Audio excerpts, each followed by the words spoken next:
Hi, I'm Farah Ameen, and I'm seeking re-election to the Jones Library Board of Trustees. 13 years ago, my husband and I relocated from New York via Bangladesh with our 1-year-old because we wanted to raise her in a small town like Amherst with its racial diversity, great public schools, open spaces, liberal politics. No regrets most days. Our daughter is now an 8th grader at the middle school. She and her friends often go to town after school, where she spends our hard-earned money on bubble tea or pizza, which is great for local businesses, but not so much for our wallets or our peace of mind. We wish they had a fun, free indoor place to hang out after school, but the teen space at Jones is less than inviting. And let's be honest, people don't want a bunch of loud teens in the Jones atrium.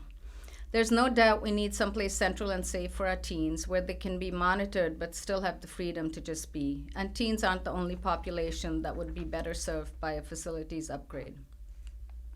I love our libraries. I was inspired to run for trustee 2 years ago because of the amazing vision presented by the renovation expansion project. Over the last 2 years, I've learned a lot about town funds from serving on the JCPC, about boilers and HVAC systems from building and facilities, and about staffing and policy issues from the PPP committee. I now know how much deliberation goes into allocating town funds and how dire each need is. More recently, as chair of the Jones Justice, Equity, Diversity, and Inclusion Subcommittee, I am even more committed to realizing our vision of a library where all community members feel the sense of belonging my family has always felt. Growing up in India, I wasn't exposed to libraries that offer services besides books. Living in Amherst, I've come to realize that the Jones is the community center. It's where people from all walks of life come for books, free access to computers, ESL classes, research help, a warm sanctuary in the winter, a cool space in the summer. Over the last 2 years, we have proceeded with the development phase of the project. Outgoing trustee Alex Lefebvre spearheaded outreach efforts with staff, facilitating information sessions throughout our community. Residents were invited to the library to give feedback on schematics. Design plans are now being approved. We're in the thick of it. The project will cost $44 million. The state has pledged about $13.8 million, and the library's capital campaign has raised almost $8 million of the estimated $14 million needed. Almost 10 years from when this project was proposed, we are on our way forward and we have to proceed. The town's portion of $15 million for the Jones project is no higher than the cost of making repairs that will not fix any long-term problems.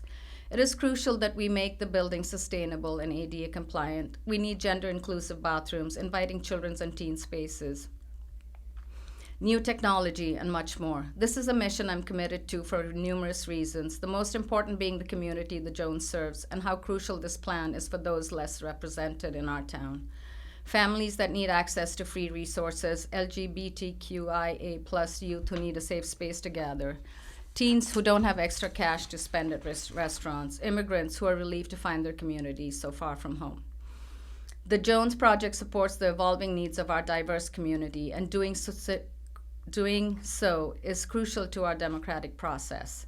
I'm here to ask you to drown out the voices still saying the project is too expensive and that we just need to fund repairs to the library. If we do that, we will forego state aid, donations, and the grants we've received. Reversing all this hard work will not help our underserved communities. I'm sitting here today because I believe this to be the truth. I am your trustee with a different worldview. In Bangladesh and India, it would be unthinkable to refuse government funds and grants to improve public services. Doing so only deepens the vast gap between the haves and the have-nots. The library project will bridge that gap and help us create the village to raise and support future generations. My teen won't have the opportunity to utilize the fun new teen space. I want to make sure your teens can take advantage of it. I hope you will re-elect me to the Board of Trustees.